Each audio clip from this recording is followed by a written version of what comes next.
The problem is if 1 plus iota upon 1 minus iota total raised to the power 3 minus 1 minus iota over 1 plus iota total raised to the power 3 is equal to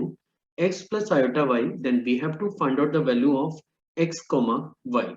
So let's see how we are going to solve this problem.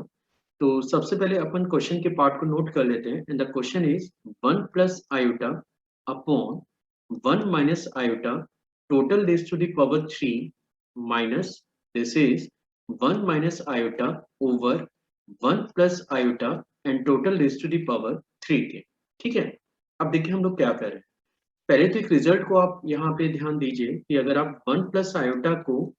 1 minus iota से multiply करते हैं, ठीक है, तो आप यहाँ पे a square minus b square apply कर सकते हैं। और जैसे आप a square minus b square apply करेंगे तो पहला बनेगा 1 स्क्वायर और माइनस आयोटा का होल स्क्वायर। अब जैसा कि आप जानते होंगे कि आयोटा स्क्वायर की बात करें तो ये -1 के इक्वल होता है, तो आप इसे लिख सकते हैं 1 minus -1 and that will become 2। तो इस क्वेश्चन को सॉल्व करने के लिए मैं ये स्टेटमेंट यहाँ पे यूज करूंगा। अब आप देखिए कि हम लोग कर क्या रहे हैं। न्यूमरेटर में आप देख सकते हैं कि 1 प्लस आयोटा है और मैंने डिनोमिनेटर में भी डिनोमिनेटर में आप देखेंगे वो 1 माइनस आयोटा है, तो हम लोग न्यूमरेटर और डिनोमिनेटर में 1 प्लस आयोटा से मल्टीप्लाई कर रहे हैं। तो ऐसा करने से ये बनेगा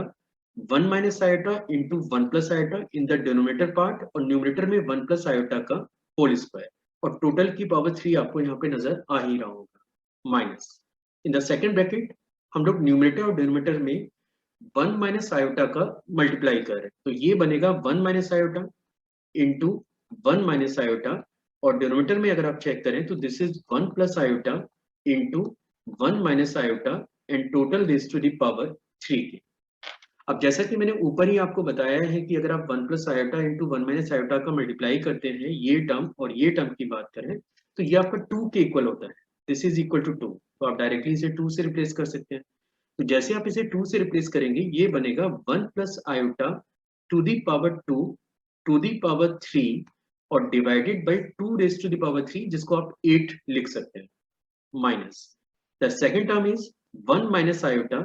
to the power 2 total raise to the power 3 divided by 8 की। ठीक है, तो आप देख सकते हैं कि 1/8 तो ऑलमोस्ट दोनों में ही आ रहा है, तो आप उसको एज ए एलसीएम भी यूज कर सकते हैं। ठीक है, तो 1/8 को मैं अभी कॉमन कर लेता हूं। अब हम देखेंगे कि आगे हम लोग क्या करने जा रहे हैं। ये जो 1 प्लस आयोटा का होल स्क्वायर है, I am using the formula a plus b raise to the power 2, ये बनेगा 1, this will become 1 plus iota square plus 2 iota और total raise to the power, अगर आप यहाँ पे ध्यान देंगे तो ये आपका 3 बनेगा minus 1 plus iota square minus 2 iota और total raise to the power 3। अब जैसा कि आप जानते हैं कि आयोटा स्क्वायर आपका -1 के इक्वल होता है, मैंने ऊपर भी आपको बताया था iota square is equal to -1। तो ये टर्म और ये टर्म आपका कैंसिल हो गया, ये टर्म और ये टर्म आपका कैंसिल हो गया, क्योंकि आपके पास क्या लेफ्ट आउट है ना, अब 1/8 यहाँ पे आएगा और ये बनेगा 2 का क्यूब इंटू आयोटा का क्यूब, ये पहला टर्म माइनस यहाँ पे आप चेक करिए दिस इज -2 का क्यूब और आयोटा का क्यूब। आप इसको ऐसे लिख सकते हैं क्योंकि यहाँ -2 आयोटा का होल क्यूब है, तो मैंने -2 का होल क्यूब अलग कर लिया है और आयोटा के होल क्यूब को अलग सेपरेट कर लिया है। Now you can check it what we are having, this is 1/8 iota cube minus iota के इक्वल होता है, तो this is actually -8 iota, this is -8 iota. और यहाँ पे आप देखेंगे -2 का होल क्यूब आपका -8 के इक्वल होता है, तो ये बनेगा, ये आपके पास बनेगा प्लस के 8, लेकिन iota cube again minus iota के इक्वल आएगा। आई होप सो कि आपको ये पता होगा कि iota cube is also equal to minus iota, आप इसे आयोटा स्क्वायर इंटू आयोटा लिख सकते हैं और ये बनेगा -1 into iota and which is equal to minus iota के। तो इन केस अगर आपको ये स्टेटमेंट क्लियर हो गया है तो अब आप आगे अगर आप फर्दर चेक करें तो ये है 1/8 और ये आपका बन रहा है -16 आयोटा के, या फिर आप इसे लिख सकते हैं सिंपली -2 आयोटा के। अब आपको याद होगा कि आपको बोला गया था कि ये जो एक्सप्रेशन है ये x,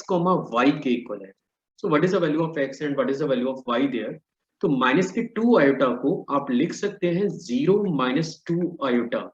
और अगर आप इसे कार्टेशियन फॉर्मेट में कन्वर्ट करें तो ये कन्वर्ट हो जाएगा 0, -2 के फॉर्म में। तो आप लिख सकते हैं कि x is equal to 0 and y is equal to -2, and that is the answer for the given